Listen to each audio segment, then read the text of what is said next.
So there's over 350 skill points that you can unlock for each of the 4 characters in Final Fantasy VII Remake, and by the time you finish the main storyline, chances are that you've probably already ended up with about 240, which pretty much leaves the rest, about 100 or so, that you can only obtain by unlocking manuscripts. And this is something that you're going to be doing in the end game. It's something that's going to unlock even more subcores and reach that level 6 with all of your weapons, but most important, it's going to provide you more points to invest into all of those really awesome passives over there to make your weapons as strong as possible. So in this video we're going to go over all of the 14 manuscripts that you can unlock for Cloud. So if you enjoyed this video, a thumbs up on it would be super awesome, and let's jump right into it. Anyway, the first time you ever encounter one of these manuscripts is going to happen in chapter 8 in your first playthrough at this Mughal Emporium vendor right here if you do all of those side quests over there. But eventually you're going to reach this Mughal Emporium vendor and you're going to have enough medals to afford all 4 of the manuscripts for all of the 4 characters, and this is going to give you volumes 1 for all of them for 10 skill points each. Definitely very useful at this stage in the game. The second time for volumes 2 for all the 4 characters is going to be done in chapter 9 and chapter 14 respectively. The first time in chapter 9 you're going to be doing these solo challenges versus the Shinrock thugs with Aerith and Cloud each, so this is going to give you both volume 2s for both of these characters. And then later on in chapter 14, when you're coming back with Tifa and Barret in the same wall market, you're going to be able to do the same Colosseum challenges with these characters and get their volume 2s as well. Anyway, this brings us to the third volume and the only other manuscript for Cloud that can be acquired on any difficulty, and this is going to be done through the side mission called Corneo's Secret Stash in chapter 14. So in order to do this, you're going to have to first complete a different side mission called Tomboy Bandit, at the end of which you're going to be rewarded the key required for this side mission in the first place. I'm going to assume that you have already reached the point to actually unlock this side mission and get all the required parts to actually start it. So from this point on, all you have to do is to actually find 3 secret stashes that Corneo has hidden in a few places, and chances are that you have already seen a few of these on your way to this point. But the first one is located in the Steel Mountain area, right next to this dragon gate with gold and red accents, and behind it you're going to find a bunch of boxes that you can break, as well as chests to open and a materia on the ground. So definitely take everything, because there's also going to be the item required for Corneo's Secret Stash side mission and to complete that. The second one is going to be located in the collapsed expressway, so you can fast travel to that. You're going to head through those tunnels and eventually reach the collapsed expressway, and on the left side, not on the right, on the left side a little bit in front of you, you're going to see this enclosure, and right over there you're going to see a door behind which you're going to find the second stash. The third and final one is going to be located in the sewers, but in order to reach this you're going to have to follow the main story objective of chapter 14. This is going to bring you back to Corneo's mansion right here. You're going to find Leslie here, who's about to head in the sewers, so go alongside with him, and eventually he's going to have his stash stolen by Abzu's Toad, a small little creature over there. Follow him through the sewers, eventually you're going to take it down, and as Leslie leads you to the next area where he climbs some stairs, instead of following him, just push down this lever to the right side of the stairs, as this is going to open up and drain the water from the third stash location. So once you do that, just head over back from where you came. You're going to see this side of the map right here with an area that at first is inaccessible.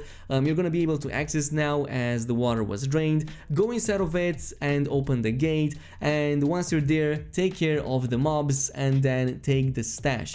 Finally, once that's done, just simply follow the main story up until you fight the Abzu boss, and once you have done that, you have the option of traveling back to the surface and also immediately fast travel to the quest giver and giving in the Corneo Secret Stash side mission. Once you do that, congratulations, you just got the third volume of the manuscript for Cloud for another 10 points. Anyway, from this point on, what's left is for you to complete bosses and side quests on the hard difficulty once you have finished the main story, as this is going to provide you the rest of the manuscripts. I'm only going to focus again on the ones that are relevant to Cloud. First, let's start with the bosses on the hard difficulty. The first one that's going to provide a volume is the Huntsman mini-boss in chapter 2, towards the end of the actual chapter. It's this red shielded enemy that you're going to want to take down over there. I definitely recommend using counter and counterattack, as it works best against these enemies, and once you do that, he's going to give you volume 4 of the manuscripts.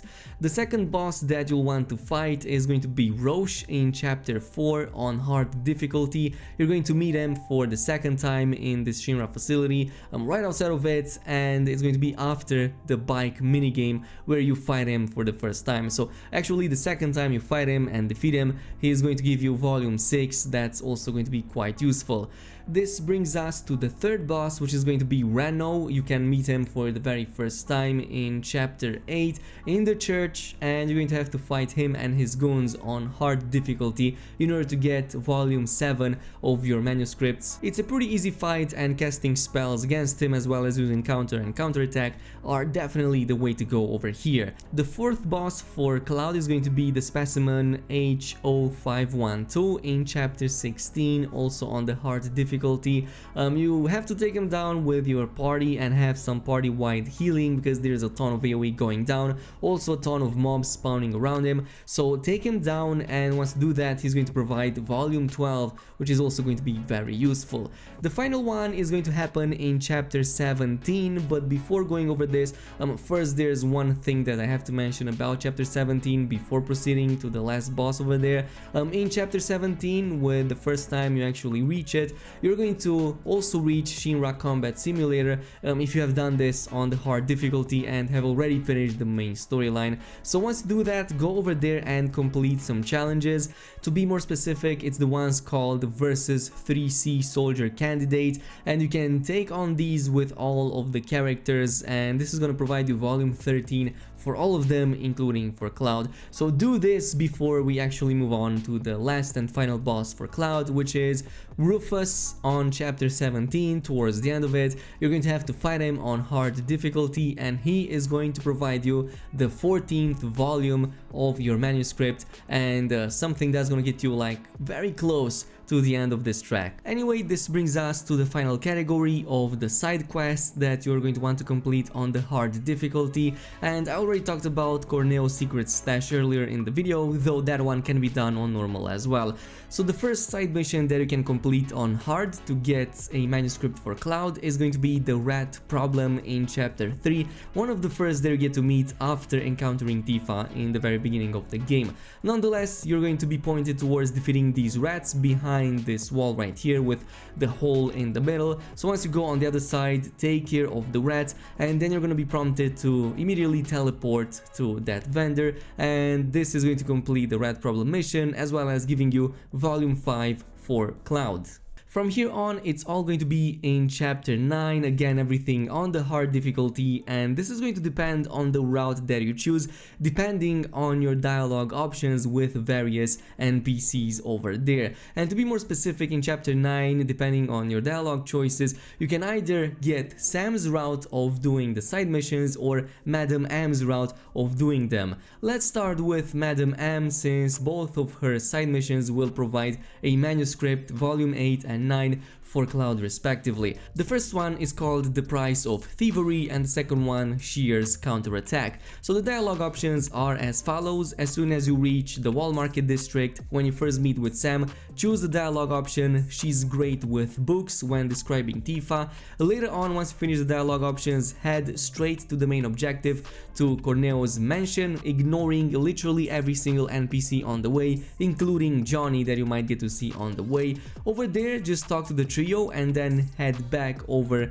to Sam again. He's going to do his coin flip and you're going to be choosing heads. Later on, when talking to Madame M, you're going to choose the option to pay 3000 gil for the highest price over there. And finally, when Aerith asks you about her clothes, you're going to be choosing the option that they look comfortable, and that's what's gonna set you up with Madame M's route. Once you've done all of these, go ahead and complete the underground Colosseum part of the story up until you fight everything over there, including the last boss in the 4th sequence. And after this point, you're going to have those side missions unlocked, starting with the Price of Thievery. So the Price of Thievery is something that you find in the beginning of the wall market, right next to Sam. You're going to meet this Angel of the Slums lady again, who's going to tell you about these bandits, and you will have to take them down again in the collapsed expressway. Luckily enough, it's just like 1 minute of walk over there, so go ahead, take them down, including the grungy bandit that spawns alongside with them. And if you're there, you can also steal the champion's belt from him, as this is one of the best endgame items that you can get for all of the characters. Nonetheless, once you defeat the grungy bandit, he is going to give you volume 8 of the manuscript for Cloud. Once you've done all of this and given in the Price of Thievery, you will want to head over to another side quest called the Burning Thighs. And the reason you want to do this and do on the squats challenge, just the first one, you're gonna need to do this in order to unlock the Shear's counterattack side quest. So you're going to head back over to Sam once all of that is over. He is going to point you towards the Colosseum, where you will have to take down this boss right here. He doesn't seem to be that much different compared to the other rigged cars, it's just that he looks way more awesome than the other ones. So take him down, and he is going to give you another volume, which is going to be volume number 9, and there's only one volume after this that you will need. Now, in order to take this last volume, this is going to be done also in chapter 9, but again, this is going to be done on Sam's route. So in order to reach it, these are the dialogue options that I've chosen and the ones that work for me. So she's in great shape for the first time you speak with Sam. Then once you see Johnny on your way towards Corneo's mansion, go ahead and follow him in front of the Honeybee Inn, and you're going to want to pick the option yeah from the dialogue option over there. You're going to want to pick the no deal option when Sam is doing his coin flip, the poor man's course for 100 gil for Madame M, and finally the it's alright option when Aerith asks you about her outfit. And this is going to open up Sam's route for you. The quest here that you're going to want to complete is the Burning Thighs side quest. So in order to actually reach it in the first place, again, you have to complete the Underground Colosseum main objective, including the last boss, then the Burning Thighs side quest where you do the squats with Jesse in his gym, the Party Never Stops side quest, which is a different one that spawns during this route, so you will want to complete this as well. Again, pretty easy, and you will have to follow Johnny around and kind of get this VIP card for a certain character. And eventually, once you do all of these, it's going to open up the A Dynamite Body side quest, where Sam is going to point you towards the Colosseum once more, as here is where you will fight 2 bombs, and defeating these 2 bombs is going to provide you volume number 10. That's going to be pretty much the last volume that you're going to get out of all of the 14 that exist in the game. But this is going to be pretty much it. This is going to give you access to all 356 skill points for Cloud, which also means you're going to be able to include all of the passives in all of the subcores that will unlock for all of Cloud's weapons. So definitely something that you might want to do if you are really a completionist. Anyway, this is it for now. I hope you guys enjoyed this video. As always, if you did, don't forget to comment, like, and subscribe. Thank you so much for watching, and peace.